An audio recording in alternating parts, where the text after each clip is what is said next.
Student नमस्कार। आज हम लोग क्लास 10th का जो सेक्शन ए है प्रोज का first lesson the enchanted pool देखेंगे। द इंचेंटेड पूल का अर्थ होता है रहस्यमयी सरोवर या जादुई तालाब। इसको लिखे हैं सी राज गोपालाचारी ने।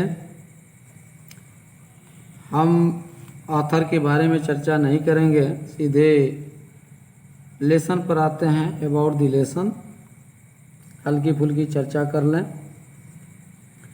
This lesson is an extract from the Mahabharata. यह पाठ महाभारत से उद्धृत किया गया है यानी लिया गया है।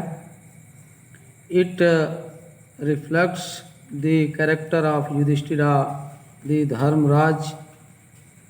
यह जो पाठ है वह धर्मराज युधिष्ठिर के चरित्र को प्रतिबिंबित करता है, यानी उनके भाइयों के प्रति प्यार, उनका धैर्य, दयालुता, उनकी बुद्धिमत्ता को भी बताता है। He pleases act by giving satisfactory answers to his questions। वह यक्ष के प्रश्नों का उत्तर देकर उसे संतुष्ट कर देते हैं। The यक्ष was pleased with Yudhishthira's impartiality। यक्ष युधिष्ठिर की निष्पक्षता पर प्रसन्न हो जाते हैं और प्रसन्न होने के बाद Did यक्ष रिवाइव हिज ब्रदर्स। क्या वह उनके भाइयों को पुनः जीवित करते हैं या किए। अब इसके बाद से हम सीधे पाठ में जानकारी रखेंगे क्या हुआ। तो आइए देखते हैं। Yudhishthira waited for his brothers an anxiety and thirst. Whereas Yudhishthira waited for his brothers in anxiety and thirst। Yudhishthira waited प्रतीक्षा किए for his brothers अपने भाइयों की in anxiety। anxiety का अर्थ होता है चिंतित and thirst का मतलब होता है प्यासे, यानी युधिष्ठिर ने प्यासे और चिंतित मन से अपने भाइयों की प्रतीक्षा करते रहे।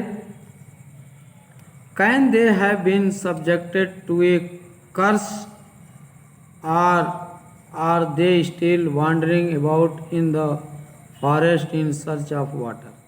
कह रहा है can they have been subjected, क्या वे ग्रसित हो गए। subjected means होता है ग्रसित होना। to a curse श्राप से, क्या वह एक श्राप से ग्रसित हो गए।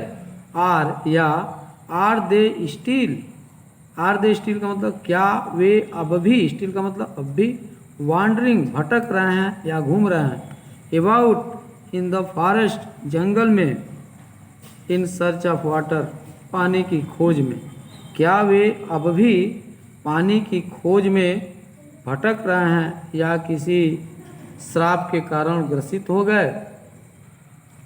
आगे देखेंगे। कैन दे हैव फेंटेड और डाइड ऑफ थ्रस्ट। कर रहा है can they have fainted, fainted mean मूर्छित होना, क्या वे मूर्छित हो गए। और डाइड मर गए, ऑफ थ्रस्ट प्यास के कारण, यानी क्या वे मूर्छित हो गए या प्यास के कारण मर गए। Unable to bear these thoughts and driven by an overpowering thirst he gave up waiting. करा unable to bear these thoughts, इन विचारों को, अनेबल टू बियर मीन्स सहन न कर सकना, थाट्स विचार, इन विचारों को सहन नहीं कर सके। एंड ड्राइवन, ड्राइवन मीन्स खींचे चले जाना। By an overpowering, overpowering का मतलब होता है अत्यधिक थ्रस्ट प्यास के, यानी अत्यधिक प्यास के कारण वे खींचे चले गए यानी व्याकुल हो गए। ही गेव अप, गेव अप का मतलब होता है छोड़ देना, वेटिंग प्रतीक्षा, और वह प्रतीक्षा करना छोड़ दिए। तो इनको कह सकते हैं कि इन विचारों को सहन न कर सकने के कारण और तीव्र प्यास के कारण वह प्रतीक्षा करना छोड़ दिए। And he started out to look for his brothers and the pool, hoping that he might find them. कह रहा है and he started, और शुरू कर दिए, out to look का मतलब खोज करना, for his brothers and the pool, अपने भाइयों को खोजने के लिए, तथा pool यानी सरोवर, भाइयों तथा सरोवर दोनों की खोज उन्होंने शुरू कर दी। होपिंग आशा से, दैट की ही माइट फाइंड देम का मतलब वह उन्हें खोज लेंगे। कह रहा है कि और वे अपने भाइयों तथा तालाब की खोज इस आशा से शुरू कर दिए कि वे उन्हें खोज निकालेंगे। Yudhishthira proceeded in the direction his brothers had taken. कह रहा है युधिष्ठिरा प्रोसीडेड का मतलब होता है कि चल पड़े, युधिष्ठिर चल पड़े, इन द डायरेक्शन दिशा में, हिज ब्रदर्स हैड टेकन जिधर उनके भाई गए हुए होते हैं उस दिशा में वे चल देते हैं। यानी युधिष्ठिर उसी दिशा में चल पड़े जिस दिशा में उनके भाई गए हुए थे। And kept on walking through tracks full of wild bear and spotted deer and big forest birds। कह रहा है कि एंड केप्ट वे जारी रखते हैं, ऑन वॉकिंग चलना, थ्रू होकर, ट्रैक्ट का मतलब होता है कि एक वन का क्षेत्र, फुल ऑफ वाइल्ड बियर जो भरा पड़ा था, वाइल्ड बियर जंगली भालुओं से, यानी वह वन क्षेत्र जो जंगली भालुओं से भरा पड़ा था। एंड स्पॉटेड डियर और चितकबरे हिरणों से भी भरा पड़ा था। एंड बिग फॉरेस्ट बर्ड्स और उसमें बड़े जंगली चिड़ियाएँ भी थीं, उनसे वह भरा पड़ा था। यानी और जंगली भालू और चितकबरे, हिरण और बड़े जंगली पक्षियों से भरे हुए वन क्षेत्र से गुजरते रहे, यानी चलते रहे। Till he came upon a beautiful green meadow around a pool of clear water। करा टिल ही केम, वह तब तक चलते रहे जब तक कि वो पहुंच नहीं गए upon a beautiful green meadow. Green meadow का मतलब होता है हरे भरे चरागाह, यानी हरा भरा चरागाह का मैदान क्षेत्र, जो क्या था, अराउंड ए पूल, जो घिरा हुआ था, वह क्षेत्र हरा भरा क्षेत्र जो pool of A clear water, एक स्वच्छ पानी के तालाब के चारों ओर घिरा हुआ वह जो हरा भरा मैदान था, वहाँ तक पहुँच नहीं गए, तब तक चलते रहे। यानी इसको कह सकते हैं वे तब तक चलते रहे जब तक कि एक स्वच्छ पानी के तालाब के चारों ओर के सुंदर हरे भरे मैदान पर पहुँच न गए। ठीक है। उसके बाद but when he saw his brothers lying there like flag poles. कह रहा है कि बट लेकिन किंतु, वैन जब ही सा वह देखे, हिज ब्रदर्स अपने भाइयों को, लेइंग पड़े हुए, देयर वहाँ, लाइक फ्लैग पोल्स जैसा कि फ्लैग पोल्स यानी खंभा पड़ा हुआ, जैसा कि खंभा पड़ा हुआ वैसे देखे। यानी लेकिन जब वह अपने भाइयों को वहाँ एक खंभे जैसे पड़े हुए देखे, unable to restrain his grief lifted his voice and wept.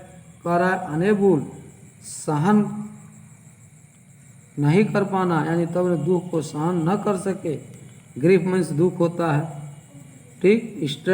Restrain का अर्थ होता है सहन करना, सहन न करना। तो वे अपने दुख को सहन न कर सके। ही लिफ्टेड, और उनकी जो हिज वॉइस, और जो उनकी आवाज़ थी वह तेज हो गई। तेज का मतलब एंड वेप्ट, रोने लगे। यानी कि उस दुख को सहन न कर सकने के कारण उनकी जो आवाज़ थी वो तेज हो गई, मीन्स वो तीव्र गति से रोने लगे। ठीक है। आगे देखिए, he touched the face of Bhima and Arjuna. He touched वे स्पर्श किए द फेस शरीर को आ भीम एंड अर्जुन, भीम और अर्जुन के शरीर को स्पर्श किए। आई दे ले सो स्टील साइलेंट एंड मॉड, कह रहा है कि एज जैसा कि दे ले वे पड़े थे, सो स्टील इतना शांत कि जितना शांत होना चाहिए। यहाँ सो का प्रयोग किया हुआ है।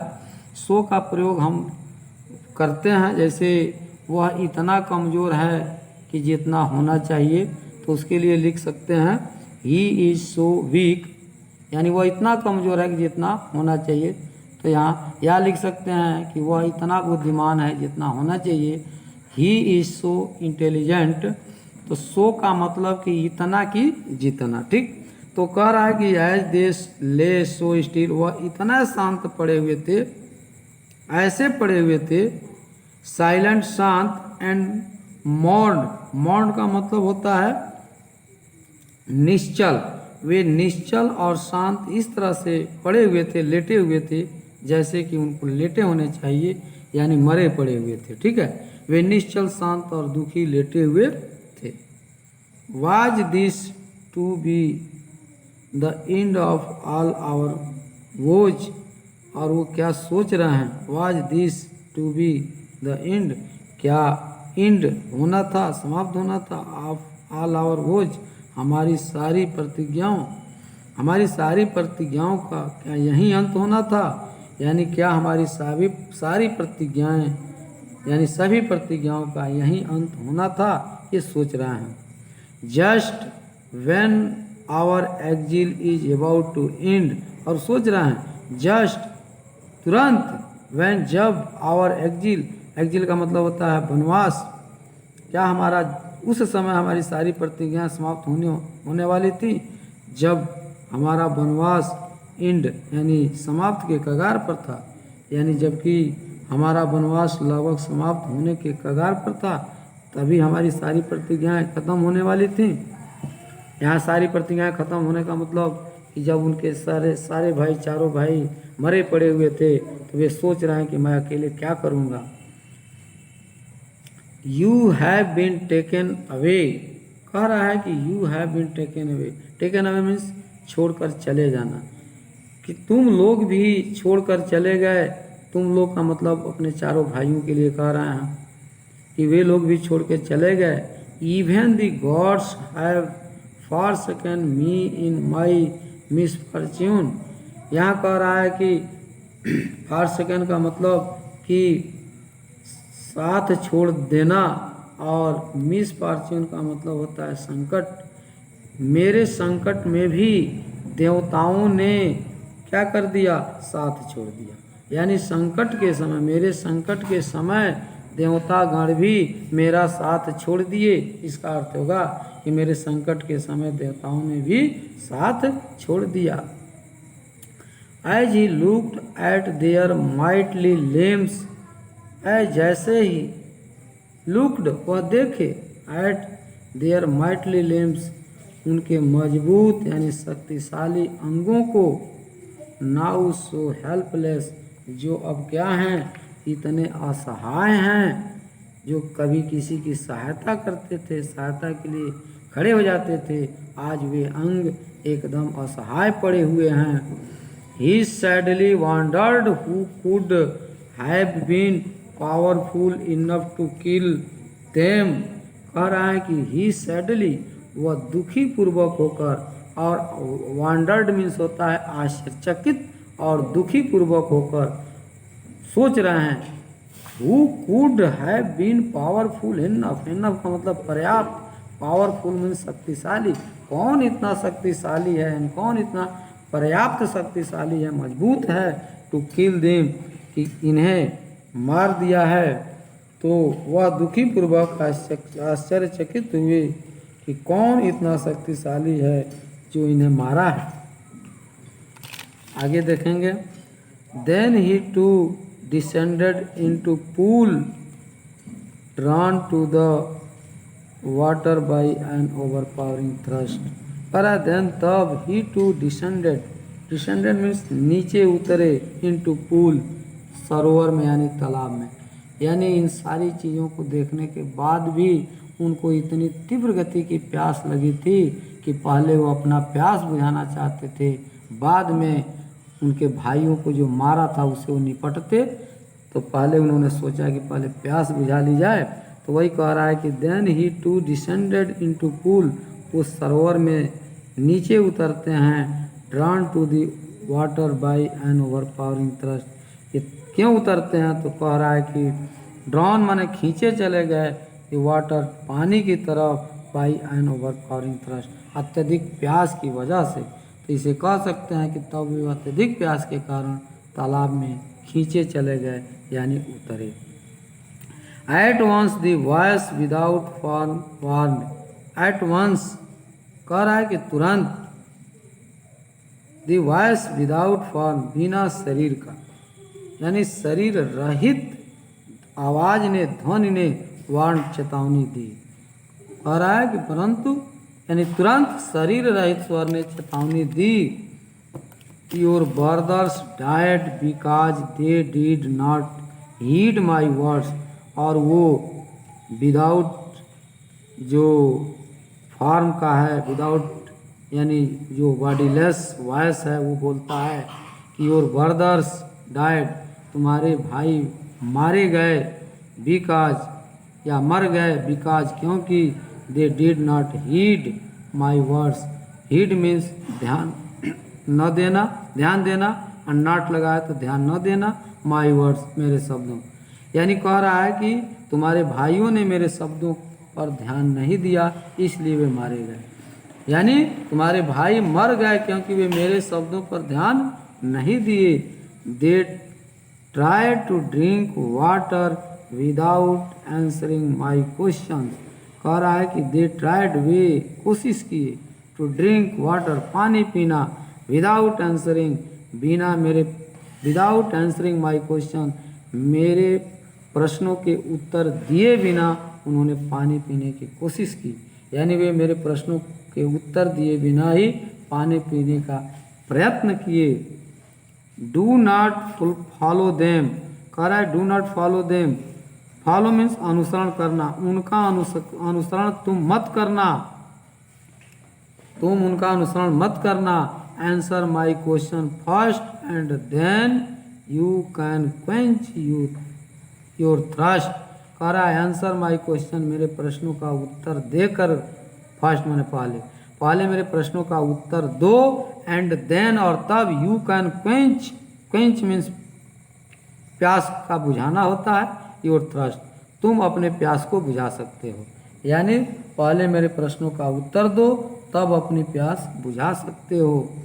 This pool belong to me, belong means संबंधित होना, यानी वह जो स्वर है, ध्वनि है, वह कह रही है कि यह पूल, यह सरोवर मेरा है, या यह सरोवर मुझसे संबंधित है। It did not take Yudhishthira a moment to understand. कह रहा है it did not take Yudhishthir को ए मोमेंट, एक क्षण भी, टू अंडरस्टैंड, समझने में नहीं लगा। यानी युधिष्ठिर को एक क्षण भी नहीं लगा यह बात समझने में, यानी युधिष्ठिर को समझने में एक क्षण भी नहीं लगा। That these could be known other than the words of यक्ष। कह रहा है कि that these could be known other, कोई दूसरा नहीं हो सकता, देन द वर्ड्स, शब्द, ऑफ यक्ष, यक्ष के अलावा किसी दूसरे का शब्द नहीं हो सकता। यानी ये शब्द यक्ष के अलावा किसी दूसरे के नहीं हो सकते। And guessed what had happened to his brothers, और गेस्ट, उन्होंने अनुमान लगा लिया, व्हाट हैड हैपेंड का मतलब क्या हुआ होगा या क्या घटित हुआ होगा, तो हिज ब्रदर्स, उनके भाइयों के साथ। यानी उन्होंने अनुमान लगा लिया कि उनके भाइयों के साथ क्या हुआ होगा। It took him no time to see a possible way. कह रहा है कि it took him no time, यानी नो टाइम, बिना समय बर्बाद किए, टू सी, और देख सकते हैं, यानी पॉसिबल वे, एक आसान तरीका देख सकते हैं या खोज सकते हैं, इसलिए कि वो अपने भाइयों को पुनः जीवित कर सके, इसके लिए उनको एक आसान रास्ता मिल गया। तो इसको हम कह सकते हैं कि उनको पुनः जीवित कराने के लिए आसान तरीका समझने में एक क्षण भी नहीं लगा। अब कह रहा है कि he said to the bodiless voice, उस बॉडीलेस वॉइस ने उनसे यानी शरीर रहित स्वर से, वह खुद कहते हैं, यानी ही सेड वह कहे टू द बॉडीलेस वॉइस, स्वर रहित शरीर रहित स्वर से उन्होंने कहा, क्या कहा, प्लीज आस्क योर क्वेश्चन, कृपया आप अपने प्रश्नों को पूछिए। और पहला वीडियो यहीं तक है। इसके बाद अगला जो पैरा है उसको अगले वीडियो में डाला जाएगा। मैं आपसे यह निवेदन करूंगा कि यदि आपको मेरा चैनल अच्छा लग रहा हो, आपके भविष्य के लायक हो, आपको कुछ दे सके, आप आगे आगे बढ़ सकें, तो आप इस चैनल को सब्सक्राइब करें और लाइक करें और अपने मित्रों में शेयर करें। धन्यवाद।